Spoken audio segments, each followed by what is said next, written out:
How is it that you chose to become a firefighter?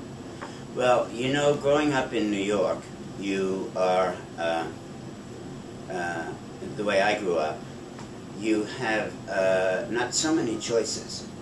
And if you can get through high school, you can be a firefighter or law enforcement police officer. Mm-hmm. And, or you could be president of the United States. You know.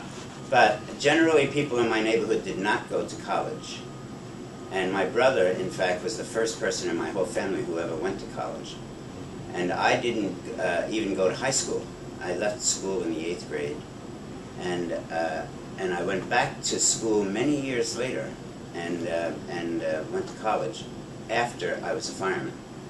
So I became a fireman, and then I started to go to college at nighttime. And then I got one degree, bachelor's degree in literature, and then I got a master's degree in communications. So all the time working in the busiest firehouse in the world. How many brothers and sisters in your Just family? one brother. He's a professor. Did you ever regret becoming a firefighter? No, never, not for a minute. Firefighting is one of those professions where you don't get paid very much. Firefighters are terribly underpaid all over the world. And even where they're underpaid, the distinctions between pay is great. For instance, in New York, you can understand dollars easily. In New York, a firefighter gets somewhere between starting $35,000, $42,000 a year. In Los Angeles, they get $90,000. So $90,000 is a pretty good salary, but it's still, to me, not. I mean, I have to ask myself, why are lawyers and doctors getting more than this? Because they have education levels. But firefighters have training levels, which are just as important. And in fact, probably a good case can be made that firefighters, maybe they don't save as many lives as doctors at the end of the year, but they save a lot of lives. Certainly they save more lives than lawyers. What were your best and worst moments as a firefighter? Well, I think my best moment was anytime I had what we call a good job. That is, you go up, you know, there's fire coming out of 3, 4 windows, and you go in and you work with those people, and the closeness that you feel after the job.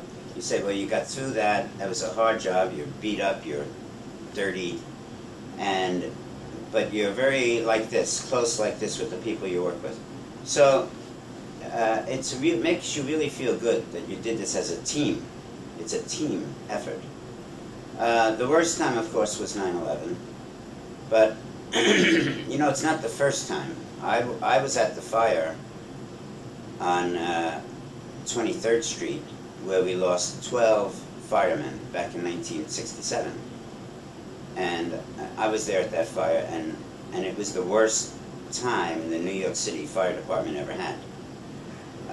And I thought that that would be my worst time, you know, going to those wakes and then the funerals and seeing the families.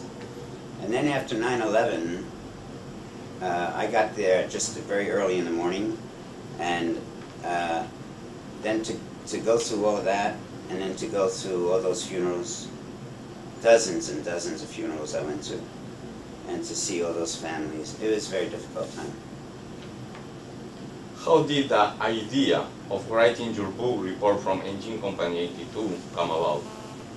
Well, I'm very lucky in that somebody, a publishing company, asked me to write the book. They came to me and they said, would you write this book for us? And that's because I wrote an article in the New York Times. And they saw the article, and then they called me up, and then they said, would you write a book about being a fireman? I said, sure. So I was in college at the time. I was in the last semester of working on my master's degree. In this moment, you are a firefighter when you write in the book? Yes. Oh yeah, I was working in Engine 82. Did you, in your wildest dream, think that your book would sell 2 million copies and that it would be translated in certain languages? No, I never thought that, really. It's, I'm at home, I'm just looking, you can turn the camera around later and just look at all those books. At home, I have a shelf, oh, maybe that big, of books that I've written, you know, and in different languages. And so it makes me feel good when I see that people all over the world have seen these things. No, I never thought that anything like that would happen. I was very, again, lucky. I'm a great believer in luck. I think God has been good to me and my family, and the firefighters themselves have supported everything I've done.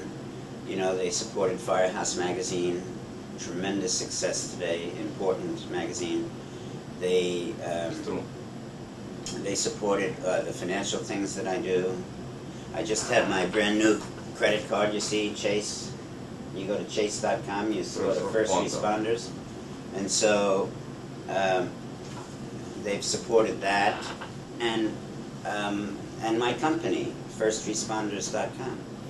You know, it is my dream come true, really, to provide better service for first responders. What kind of reaction did you get from the New York Fire Department?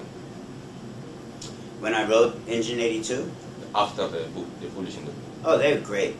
Firemen are great. They loved it. They loved it. There was so much attention on the fire department. I am not the kind of person where I want the attention on me. I never cared about that. I always like to have the attention on the people I work with.